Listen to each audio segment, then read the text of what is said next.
Bonjour et bienvenue sur DigiSchool. Je suis Rémi Carne, votre professeur de physique. Aujourd'hui, nous allons aborder les enjeux énergétiques et regarder plus précisément les moteurs.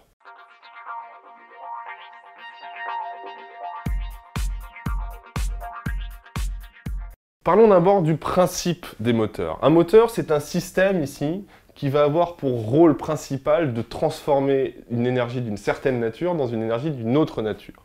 L'énergie absorbée par un moteur, ici, ça sera essentiellement de l'énergie chimique quand on parle des moteurs thermiques, et l'énergie électrique quand on parle évidemment des moteurs électriques.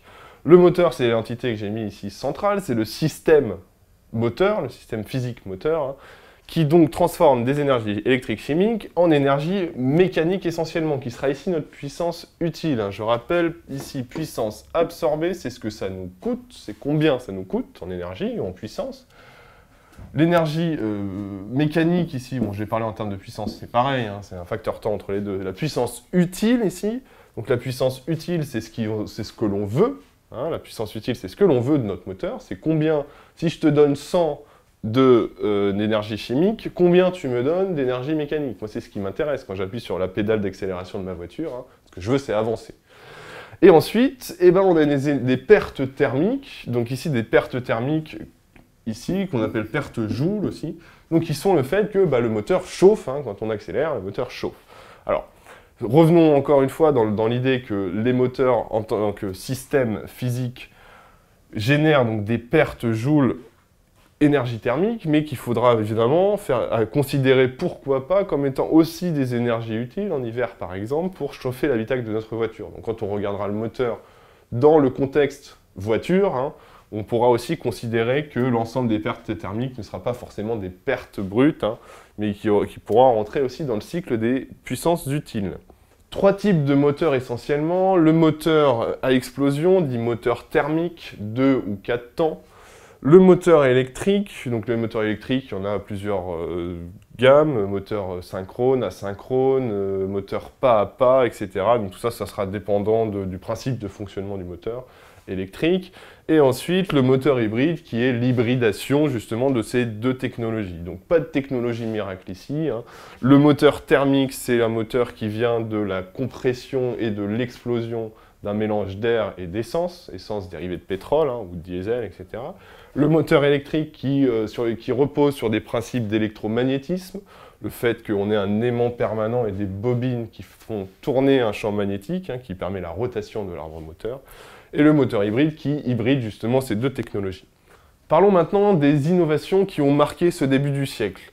Donc, dans un premier temps, les biocarburants, dans un deuxième temps, les moteurs hybrides. Donc, chacune de ces deux technologies ont évidemment des avantages et des inconvénients. Toujours pas de solution miracle.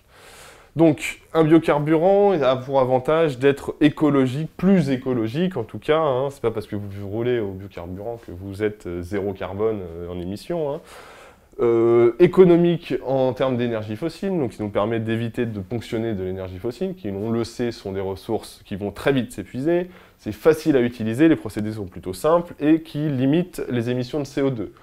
L'inconvénient principal du biocarburant, c'est ça nécessite des cultures dédiées, donc qui sont maintenant tout de suite mis en concurrence avec les cultures qui nous permettent de nous alimenter. Donc tout ça, c'est des avantages parce que globalement, la superficie nécessaire de champs qui nous permet de faire suffisamment de biocarburants par rapport à nos consommations actuelles sont monumentales. Les moteurs hybrides maintenant, c'est bien adapté aux trajets urbains et périurbains, toujours pas très bien adapté aux plus longs trajets, hein, donc du coup ce qui est assez limitatif dans les usages. La batterie se recharge en phase de freinage et de décélération, donc ça du coup c'est tout l'avantage de coupler l'aspect moteur thermique et l'aspect moteur électrique. Hein. On a un rechargement des batteries quand on décélère, et ça limite évidemment la pollution, mais encore une fois, pas de solution miracle. Une faible autonomie.